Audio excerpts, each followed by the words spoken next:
আসসালামু আলাইকুম বন্ধুরা, আবারও স্বাগতম জানাই শীতকালীন দারুণ একটি রেসিপিতে। আজকে তৈরি করে দেখাবো ইলিশ মাছের একটি দারুণ রেসিপি। কম মশলায় আমি বেগুন আর টমেটো দিয়ে তৈরি করব ইলিশ মাছের এই দারুণ তরকারি। প্রথমে আমি নিয়ে নিয়েছি এখানে মাছ, আর মাছগুলোকে আমি খুব ভালো করে ধুয়ে কেটে বেছে নিয়েছি। তারপরে আমি এখন এখানে লবণ আর হলুদ দিয়ে কিন্তু একটু হালকা করে মেখে নিচ্ছি। অন্যদিকে একটি কড়াইতে তেল গরম করে নিয়েছিলাম, তেলটা গরম হয়ে গিয়েছে। এখন আমি মাছগুলোকে লাল লাল করে ভেজে নিব। মাছের একদিকটা কিন্তু খুব সুন্দরভাবে লাল লাল করে ভাজা হয়ে গিয়েছে। আমি উল্টে পাল্টে কিন্তু আবার অপর দিকটা ভালো করে ভেজে নিচ্ছি। ওই একই তেলে দিয়ে দিচ্ছি আমি কাঁচামরিচ আর রসুন থেতো করে নেওয়া। অবশ্যই এই রেসিপিতে রসুনটা থেতো করে দিবেন, খেতে ভালো লাগবে। দিয়ে দিয়েছি পেঁয়াজ কুচি, হলুদের গুঁড়া আর লবণ। এখানে আমি খুব বেশি মশলা ব্যবহার করব না, অল্প কিছু মশলা দিয়ে কিন্তু রান্না করব। আর ইলিশ মাছের তরকারিতে কিন্তু অবশ্যই মশলা একটু কম দেওয়ার চেষ্টা করবেন, এতে খেতে কিন্তু আরও বেশি ভালো লাগে। দিয়ে দিচ্ছি এখানে আমি টমেটো কুচি আর ফালি করে নেওয়া বেগুন।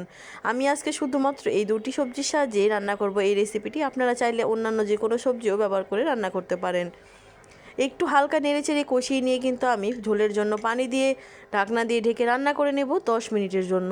10 মিনিট পর ফিরে এসেছি। দেখুন ঝোলের পানিটা কিন্তু অনেকটাই টেনে গিয়েছে, আর এখন সবজিগুলোও কিন্তু অনেকটা মজে এসেছে।